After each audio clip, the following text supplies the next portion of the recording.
नमस्कार। बिहार थिएटर के इस अंक में आप सबका बेहद स्वागत है। मैं हूं आपकी होस्ट और दोस्त प्रज्ञा। दर्शकों, रंगमंच केवल अभिनय का माध्यम नहीं बल्कि एक ऐसी यात्रा है जो दिलों की गहराई तक पहुंचती है।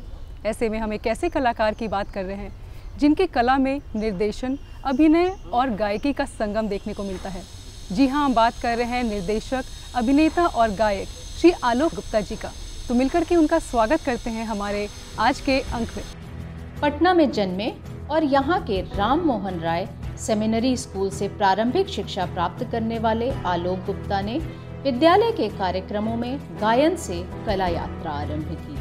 1972 में पालकी नाटक में अभिनय से रंगमंच में प्रवेश कर आलोक दा ने हिंदी और बंगला दोनों भाषा के कई नाटकों में अभिनय किया, जिसमें कारखाना, काबुलीवाला, कादम्बिनी, मीनू, नेफा की एक शाम, जुर्म और बाबूजी का पासबुक सहित कई नाटक हैं। आलोक गुप्ता न केवल एक उत्कृष्ट अभिनेता हैं बल्कि नाट्य निर्देशक और कुशल गायक भी हैं। आज भी बिहार में रहते हुए आलोक गुप्ता रंगमंच की दुनिया में सक्रिय हैं और अपनी कला के माध्यम से सांस्कृतिक विरासत को समृद्ध बना रहे हैं। स्वागत है सर आपका हमारे कार्यक्रम नमस्कार बिहार थिएटर में। नमस्कार सर, सबसे पहले तो मेरा सवाल आपसे यही रहेगा कि अभिनय और रंगमंच में आपकी किस तरीके से आपकी शुरुआत हुई? जहाँ तक अभिनय का सवाल, स्टेज का सवाल है, मैं स्टेज बहुत बचपन से करता था। क्लास 5-6 से मैं स्टेज करता था और अभिनय की जगत में मैं आया 1973 मतलब जिस वक्त कालिदास रंगालय की शुरुआती दौर थी। उस दौर में मैं कालिदास रंगालय में, हमारे अनिल कुमार मुखर्जी जो कालिदास रंगालय बिहार आर्ट थिएटर के जन्मदाता है, उन्होंने मुझे स्कूल फंक्शन से एक चीफ गेस्ट आए थे और मुझे वहाँ से पिकअप करके थिएटर करने के लिए लेके आए। तो मैं थिएटर को कुछ जानता नहीं था, पहले कुछ पता ही नहीं था थिएटर क्या होता है। मैं गाना गाता था, एक्चुअली स्टेज में गाना गाता था, स्कूल फंक्शंस करता था। वो जब मुझे थिएटर में लेके आए तो मेरा पहला प्ले था पालकी। 1973 पालकी स्टार्ट हुई थी। 1972 के दिसंबर महीना से रिहर्सल वगैरह स्टार्ट हुई थी। 1973 में मैं पालकी किया और छोटा सा रोल था, एक बहुत छोटा सा, गांव का एक अल्लड़ बच्चे का रोल था, वो मैं करता रहा। उसके बाद बहुत ज़्यादा रुचि नहीं थी थिएटर में। रुचि का मतलब है कि कुछ समझ में नहीं आता था। काकू जैसे कहते थे हम वैसे कर देते थे। डायलॉग बोलना था, वो बोलते थे कैसे बोलो, वैसे बोल देते थे। अब धीरे धीरे एक रुचि सा डेवलप होने लगा, क्योंकि अंदर तो एक जुनून था ही, आर्टिस्ट का जुनून जिसको कहते हैं, एक कलाकार का जुनून, वो तो था।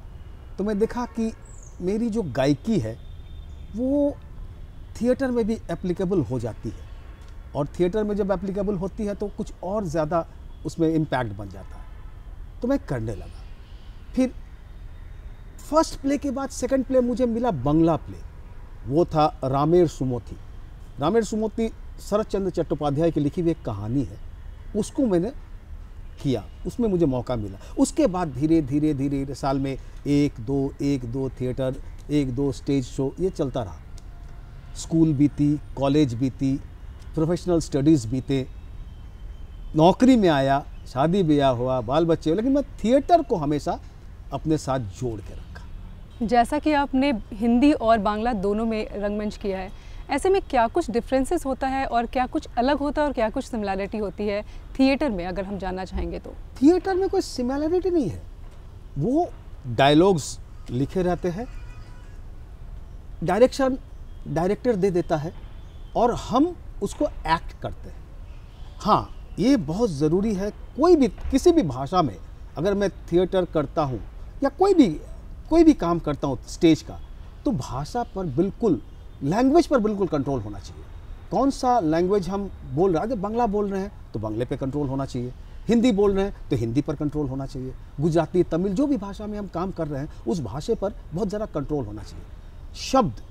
शब्द का जो थ्रो है, जिसको कहते हैं, जिसको ओरेशन कहते हैं, शब्द का थ्रो बिल्कुल परफेक्ट होना चाहिए। थिएटर में तो फिर भी चल जाती है, लेकिन कैमरा एक ऐसा जगह है, मैं थोड़ा हट के बोल रहा हूँ, कैमरा एक ऐसा जगह है जहाँ पर ज़रा सा भी लैंग्वेज में प्रॉब्लम होता है तो पकड़ा जाता है। इसलिए थिएटर में भी फिर भी जितने भी लिखे रहते हैं, जो भी स्क्रिप्ट लिखा रहता है, जिस भाव से लिखा रहता है, उस भाव को मतलब देना पड़ता है ऑडियंस को, तभी थिएटर का मजा है। बिल्कुल आलोक जी, आपने बिल्कुल सही बात कही कि भाव रहना चाहिए एक एक्टिंग में।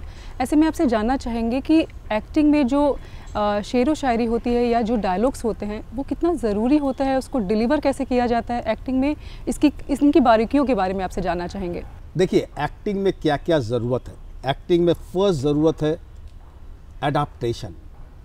मैं किस कैरेक्टर को कितना अडॉप्ट कर रहा हूँ, अडॉप्टेशन बहुत ज़रूरी है।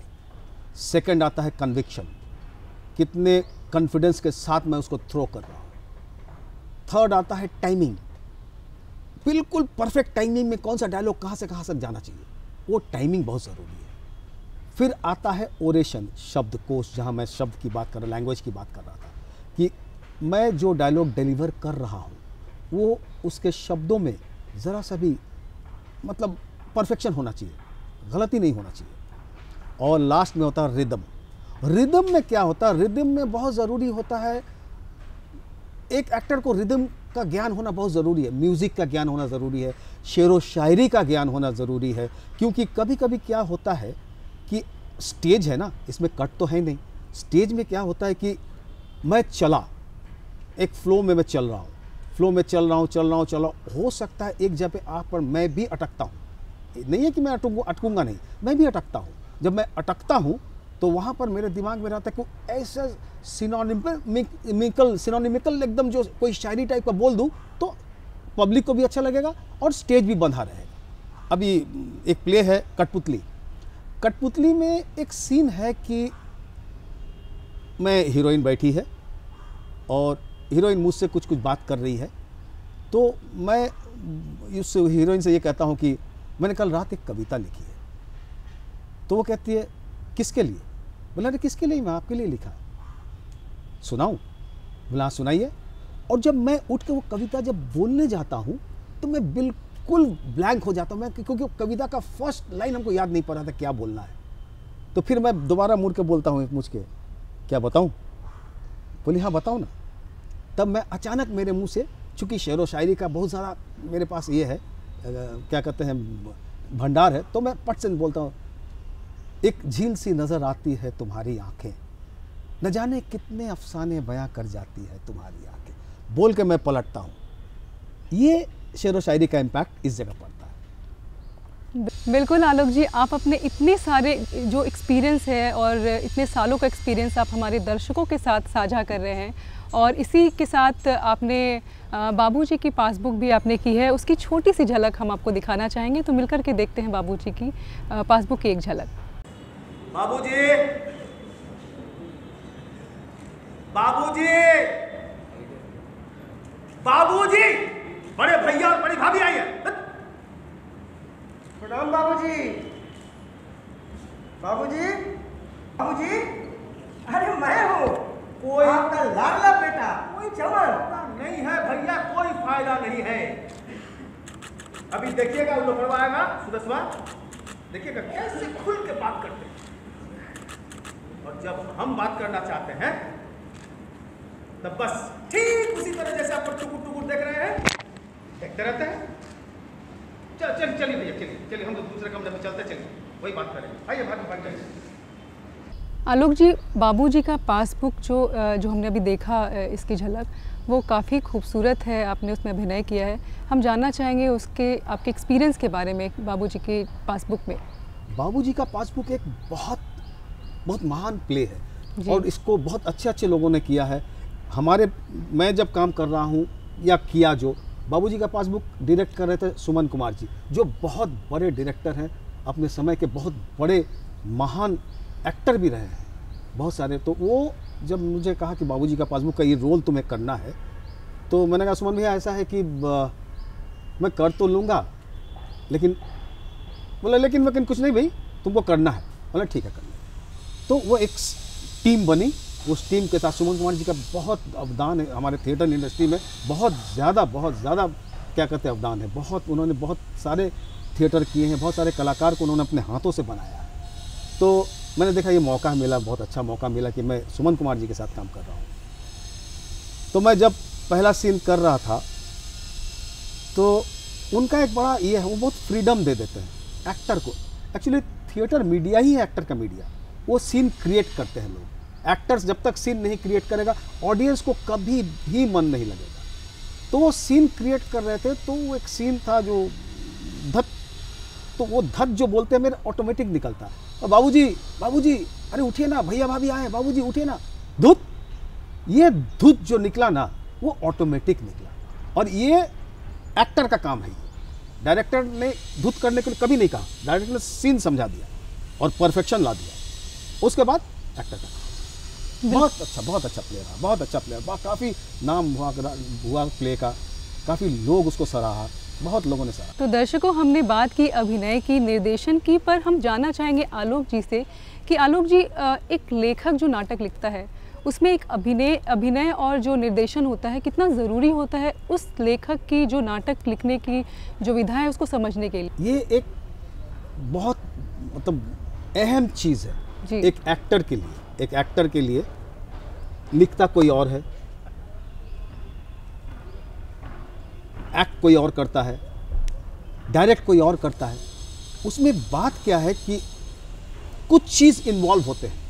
पहला होता है जो लेखक ने जो लिखा वो क्या लिखा, उसके लिए उसको अगर जिस कैरेक्टर को लिखा उसको अडॉप्ट करना बहुत ज़रूरी है कि क्या अडॉप्ट कर रहा है, कौन सा सीन अडॉप्ट कर रहा है, कौन सा कैरेक्टर अडॉप्ट कर रहा है। उसके बाद तुरंत फिर जब उसको अडॉप्ट करने के बाद, जो मैंने अभी थोड़ी देर पहले कहा कि फिर उसमें कॉन्फिडेंस आना चाहिए कि वो अडॉप्शन परफेक्ट होना चाहिए। एक्चुअली क्या बात है ना, ये टोटल चीज़ डायरेक्टर का काम है, डायरेक्ट करना, परफेक्ट डायरेक्शन देना, कैप्टन ऑफ द शिप होता हुआ, और एक्टर का काम है उसको परफॉर्म करना। तो एक्टर का सबसे मेन काम है कैरेक्टर को होल्ड करके रखना। अगर कैरेक्टर होल्ड नहीं होगा तो कभी एक्टिंग नहीं हो सकता। कैरेक्टर को होल्ड करने का मतलब है कि जिस कैरेक्टर को आप लेकर चल रहे हैं उस कैरेक्टर का एक एक शब्द जैसे एकदम मार्मिक वे में निकल जाए, तभी जाके जो आगे जो बैठ के देख रहा है ना, जिसके साथ ऑडियंस का एक रास्ता बना रहता है स्टेज के साथ, तो वो रास्ता बिल्कुल क्लियर होना चाहिए, क्योंकि ऑडियंस को भी लगता है ये जो आदमी प्ले कर रहा है ना, ये मैं ही हूँ, ये मैं ही हूँ, मैं ही वहाँ से खड़े होकर बोल रहा हूँ, तभी जाके ये हो सकता है। अब एक सीन है, जैसे मैं एक घर का नौकर हूँ, मुझे काका लोग कहते हैं, तो ये डायरेक्शन भी मैंने ही किया, तो मुझे काका कहते हैं। जब वो मेरे घर के जो ज़मींदार का बेटा है वो अपने मन से शादी कर लेता है, फिर बहुत कुछ होता है, नाटक होता है, बहू दूर चली जाती है, बाद में बहू को रियलाइज़ होता है, बहुत कुछ होने के बाद एक दिन मैं घर आता हूँ शाम को, तो माजी जो है ज़मींदार की जो मतलब महिला है, वो जो मुझे कहती है कि अरे उस मीनू का कुछ पता चला। तब मैं बहुत इमोशनल रहता हूँ कि मैं चाहता हूँ कि वो दोनों बच्चे एक हो जाए, लेकिन माँ जी नहीं चाह रही थी। लेकिन धीरे धीरे माँ जी को मैंने कन्विंस किया कि नहीं, तो वो कन्विंस कहाँ कैसे होता है ये, लेकिन बीइंग अ डायरेक्टर, चूँकि मैं डायरेक्ट किया था इसलिए मैंने उस सीन को पकड़ लिया। तो मैंने कहा कि अब मीनू कहाँ रहे माँ जी, मीनू तो भैया जी को समर्पित हो गई, दिन रात खिड़की के पास बैठी रहती है, शायद किसी का इंतज़ार है माँ जी। एक बात कहूँ? हाँ बोल। आप अपनी बेटी को अपना लीजिए माँ जी, अपनी मीनू को अपना लीजिए माँ जी, मुझसे उन लोग का दुख देखा नहीं जाता माँ जी, आप अपना लीजिए। कट। ये सीन जब निकला ऑडियंस को लगा कि अरे ज़बरदस्त सीन है। बिल्कुल आलोक जी, आपने ऑडियंस की बात की, तो हम दर्शकों का भी शायद मुझे यही सवाल रहेगा कि हम अभी डिजिटल युग में जी रहे हैं, और अगर थिएटर की बात की जाए तो थिएटर और जो रंगमंच होता है वो डायरेक्ट आप ऑफलाइन आप ऑडियंस से कनेक्ट करते हो। अगर हम बात करें डिजिटल युग की, तो इस ज़माने में, आज के एरा में थिएटर का क्या स्थान है? थिएटर डिजिटल एरा में थिएटर होती ज़रूर है, लेकिन अभी जितने भी ये OTT इसमें नहीं आई है। थिएटर डिजिटलाइज हुई है यूट्यूब के थ्रू। जैसे मैंने बहुत सारे प्ले किए जो यूट्यूब के थ्रू डिजिटलाइज हुई है, लोग देखते हैं, उसके व्यूज़ आते हैं, कमेंट्स आते हैं। तो अभी तक यूट्यूब के थ्रू डिजिटलाइज हम कह सकते हैं कि थिएटर हुई है। आगे अगर और भी अच्छी थिएटर्स बनते रहें तो शायद OTT और नेटफ्लिक्स वगैरह में आ सकते हैं।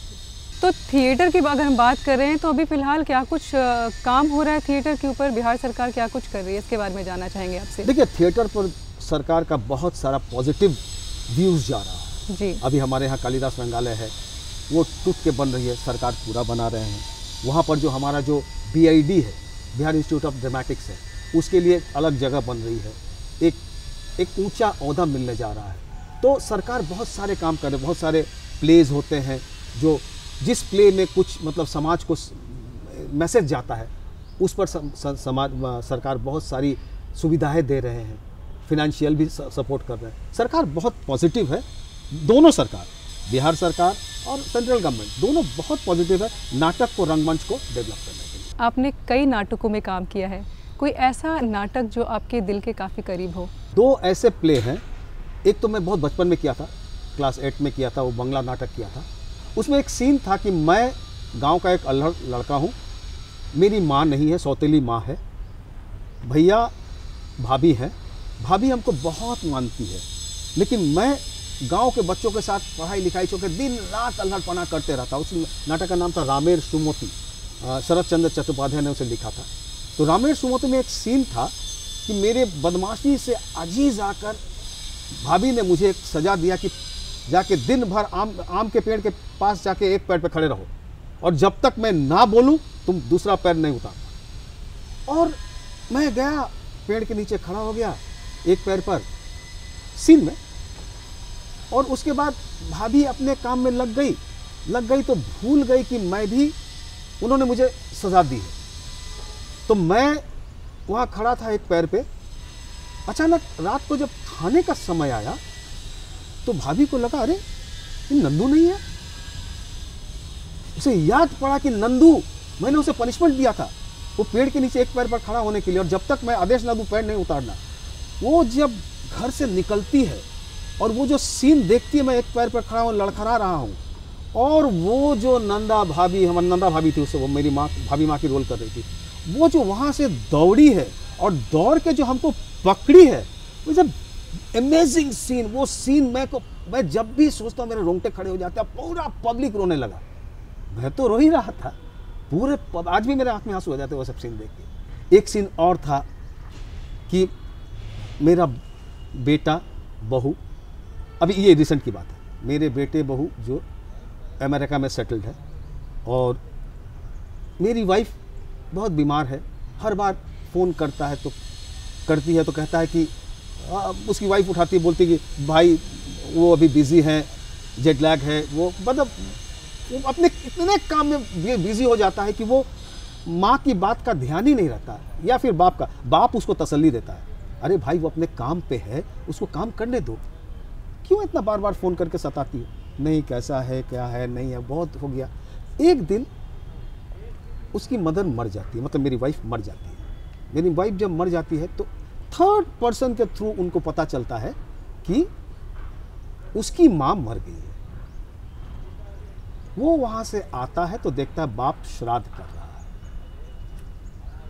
कुछ उसका बाप का कोई रिएक्शन नहीं रहता। बेटा बहू आई है, बहू बगल बैठती है, बाप का कोई रिएक्शन नहीं है। बेटा जब उठ के जाने लगता है तो बेटा कहता है कि पापा, तो बोला कुछ नहीं, तुम्हारा टिकट कब का है, कब वापस जाना है। वो सीन में उस बेटा का जो इमोशन है, ओ माय गॉड, वो धीरे धीरे पनपता है। उसी को कहते हैं होल्ड, कैरेक्टर को होल्ड करना, पनपता है और एक बार में बर्स्ट करता है कि पापा मैं एक माँ को खो चुका हूँ, बाप को नहीं खोना चाहता। बंद हो गया। आलोक जी, आपके किस्से सुन के मेरे तो रोंगटे खड़े हो गए।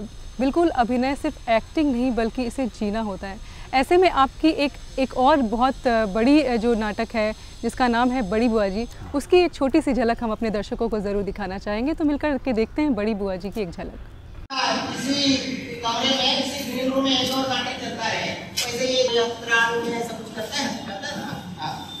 आया उस समय का पूरा हाल दुश्मन, हाँ ये घबराइए ना, मैं तुम्हें ब्रीफ कर दिया पर ब्रीफ, हाँ बाकी का बुद्धि वक्त आने को तुम्हें स्वयं खर्च करनी पड़ेगी। कोई गणित का सवाल तो नहीं आएगी, 2-2 चाहिए होगा।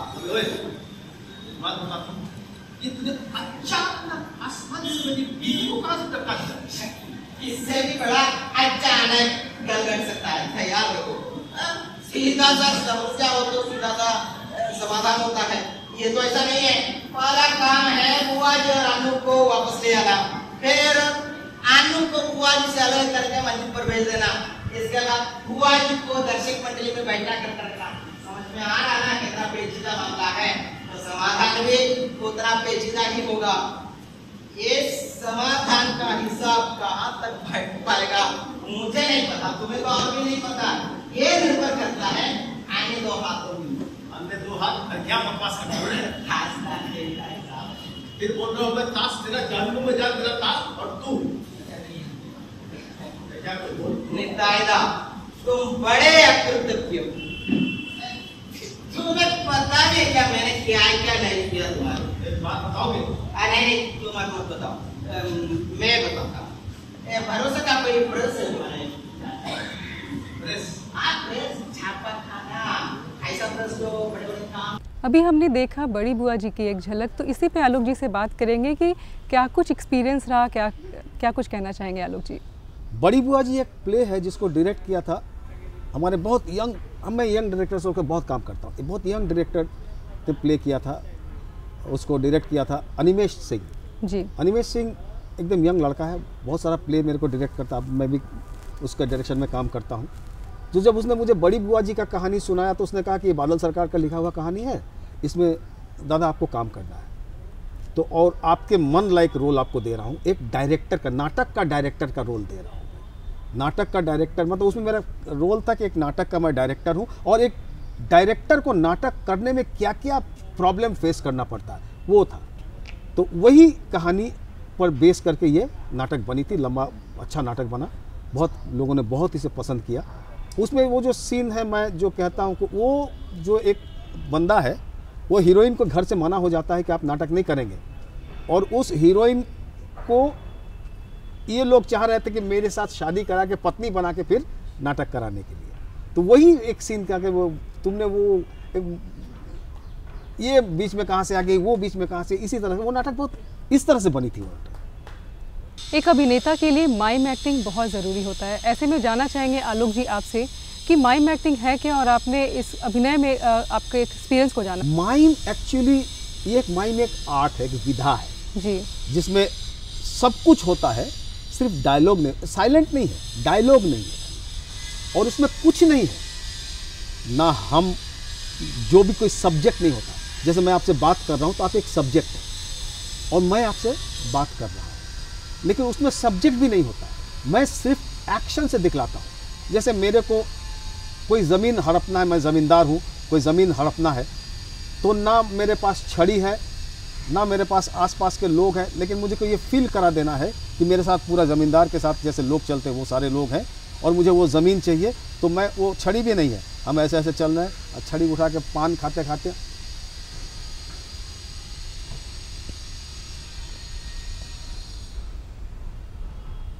मतलब मैं उसको समझा रहा हूँ, मेरे पास आदमी नहीं, इन लोगों को समझा रहा हूँ कि जाओ वो ज़मीन हड़प के ला। माइम एक्टिंग एक ऐसा एक्टिंग है, माइम के बिना एक्टर नहीं बन सकता कभी। जितने भी बड़े बड़े एक्टर बने हैं, जितने भी थिएटर में हो, फिल्म में हो, उनको माइम एक्टिंग बहुत ज़रूरी है। अब जैसे कोई काम कर रहा है, बैठ के अपना लिखा पढ़ी कर रहा है, तो इधर से आवाज़ आती है कि भाई खाना लगा दूँ, खाएंगे?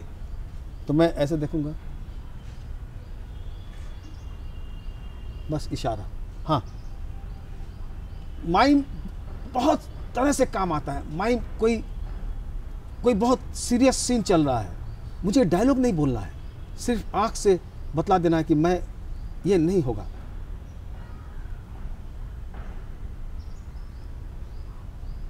This is mime.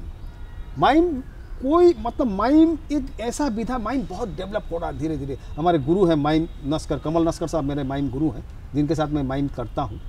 Calcutta mime theatre से जुड़ा हुआ हूँ मैं, तो जिनके साथ मैं माइम करता हूँ वो इस विधा को बिहार में भी बहुत चर्चित करने जा रहा है। सब जगह जाते हैं जाके उड़ीसा में, बिहार में, बंगाल में, क्या कहते हैं हमारे बॉम्बे में, चारों तरफ इसका बहुत ज़्यादा वो प्रचार कर रहे हैं और उसको डेवलप करने की कोशिश कर रहे हैं।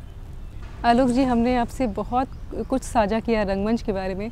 जाते जाते आपसे आखिरी सवाल ये लेना चाहेंगे कि युवाओं को आप क्या कुछ मैसेज देना चाहेंगे जो इस रंगमंच के क्षेत्र में आना चाहते हैं? देखिए, एक तो रंगमंच के क्षेत्र में जो लोग अभी आ रहे हैं युवा, ये इनका मानसिकता कहीं और है। ये चाहते हैं रंगमंच में करूं, 1-2 थिएटर करूं, 2-4 प्ले करूं और सीधे बॉम्बे जाऊं, सिनेमा में उतर जाऊं। ये नहीं होता है। एक्टिंग एक ऐसा चीज़ है जिसको बहुत बहुत मेहनत करना पड़ता है। थिएटर आप जाइए, फिल्म में जाइए, ज़रूर कमाइए, पैसा कमाइए, क्योंकि थिएटर में पैसा है नहीं। रंगमंच में आने के लिए सबसे पहले आपको स्ट्रगल करना पड़ेगा। एक एक दिन, एक एक मिनट आपको वो डायलॉग रटना पड़ेगा, आपको रिदमिक वे में डायलॉग बोलना पड़ेगा, किस डायलॉग में किस मोड़ पर कौन सा लोच कैसा रहेगा, आँख किधर जाएगा, हाथ किधर जाएगा, ये सब सीखना पड़ेगा। सीखते सीखते करते करते करते करते आप आगे बढ़ सकते हैं। सबसे बड़ी बात है, आपको रंगमंच में पूरा टाइम देना पड़ेगा और अंदर से देना पड़ेगा, जिसको जुनून कहते हैं, पागलपन कहते हैं। जब तक आप में पागलपन नहीं आएगा, आप एक्टर नहीं बन सकते, रंगमंच नहीं कर सकते। ये खड़ा होकर 2-4 डायलॉग बोल देना एक्टिंग नहीं है। उस एक्टिंग को समझना पड़ता है, उस डायलॉग को समझना पड़ता है, डायरेक्टर का मूड समझना पड़ता है, सीन का मूड समझना पड़ता है, सीन क्रिएट करना पड़ता है। मैं तो बच्चों को यही कहूँगा कि भाई आप लोग बहुत बहुत मेहनत करें और रेगुलर मेहनत करें, लेखन पर मेहनत करें, मेकअप पर मेहनत करें, आप डायलॉग पर मेहनत करें, एक्टिंग पर मेहनत करें, और अपने आप आपका सारा रास्ता खुलता चला जाएगा। लेकिन आपको परिपक्व होना बहुत ज़रूरी है इस चीज़। धन्यवाद आलोक जी, हमारे बिहार थिएटर में आने के लिए और अपने एक्सपीरियंस को साझा करने के लिए। दर्शकों, हमारे साथ थे आलोक जी, जिन्होंने अपने रंगमंच के एक्सपीरियंस को हमारे साथ साझा किया। अभी फ़िलहाल जाने का वक्त हो चुका है। मिलेंगे अगले अंक में आपके साथ एक नए गेस्ट के साथ। फ़िलहाल मुझे दीजिए इजाज़त। नमस्कार।